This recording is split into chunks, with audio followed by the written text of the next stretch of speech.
case, of the senior executives at Google, do you know of a single one who voted for Donald Trump? Thank you, Senator. I'm a user experience director, and I work on Google digital well-being, and I can tell you we have diverse views, but I can't... It's a simple question. Do you know of anyone who voted for Trump? Of the senior I definitely know of people who voted for Trump. Of the senior executives at Google? I don't talk politics with my workmate. Is that a no? Sorry, is that a no to what? Do you know of any senior executives, even a single senior executive at the company who voted for Donald Trump? As the digital well-being expert, I don't think this is in my purview to comment on political So you don't know that. affiliations. That's all right. You don't have to know. I definitely don't know. I can tell you what the public records show. The public records show that in 2016, Google employees gave to the Hillary Clinton campaign $1.315 million. That's a lot of money. Care to venture how much they gave to the Trump campaign? I would have no idea, sir. Well, the nice thing is it's a round number, $0.00. Not a penny, according to the public reports. This is Ted Cruz harassing Google's user experience director because he somehow decided that it's unfair if certain people didn't want to vote for Donald Trump. He sets off accusing the company of donating en masse to Hillary while giving zero to Trump. And right off the bat, Cruz is wrong. The FEC's own website shows that Google employees did donate to Donald Trump with dozens and dozens of donations totaling nearly $22,000 for his campaign.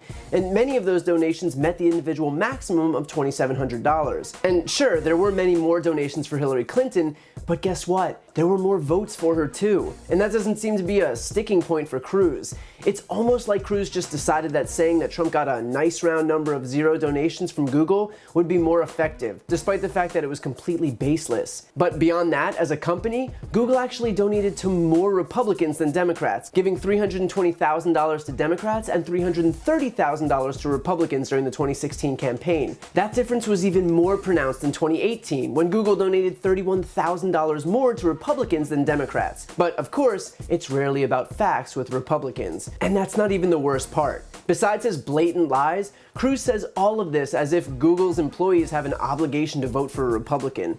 Google's employees have no obligation to vote for anyone just because Ted Cruz thinks they should. In fact, no one in this country has to vote according to Ted Cruz's preferences. And by the way, most didn't, considering Trump lost the popular vote by 3 million votes. There is something so incredibly hypocritical about Ted Cruz, the outspoken defender of small government and personal freedoms, thinking that he has the right to lecture anyone on their voting preferences. To be clear, Google is a private company that employs private citizens in the United States of America, and the last time I checked, they have no obligation whatsoever to give the Republican Party a participation trophy just because they think they're owed one. It wouldn't matter if 100% of Google's employees gave the legal maximum to Hillary and actually gave Trump zero, because in this country, people have the right to do that. So Cruz can whine that his party's candidate wasn't popular, but that's not on Google. As for Cruz the constitutionalist, I guess all that liberty stuff only counts when it's aligned with his agenda. What this is Republican victimhood in action. It's quite simple actually. You just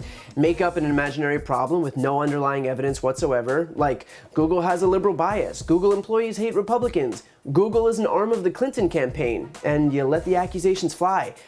That's really it. Sure, you'll get fact-checked later, but it's hard to put toothpaste back in the tube. If the GOP wasn't able to present itself as the eternal victim, they wouldn't have anything to run on. Think about it. They spent years fear-mongering about how every migrant crossing the border is some vicious gang member, when in fact, immigrant communities are safer than communities with only native-born Americans. They spent years claiming gay marriage would destroy the sanctity of marriage, and here we are with legal same-sex marriage, and not even one heterosexual couple has divorced because marriage just doesn't mean anything anymore. They spent years decrying socialism despite the fact that the most popular programs in the country are Medicare and Social Security, both socialist programs. The list is never ending. Republicans need to demonize someone or something to cry victim somewhere because when they're forced to focus on actual policy, their agenda is repulsive. It's tax cuts for the rich, crippling labor protections, reducing the number of insured Americans. Who in the world would vote for that? That's why they need to fall back on making sure Americans are scared of something. And so now the latest boogeyman is big tech with its liberal bias,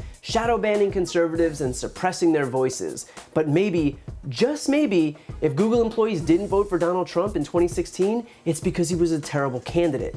Maybe they didn't appreciate him bragging about sexually assaulting women.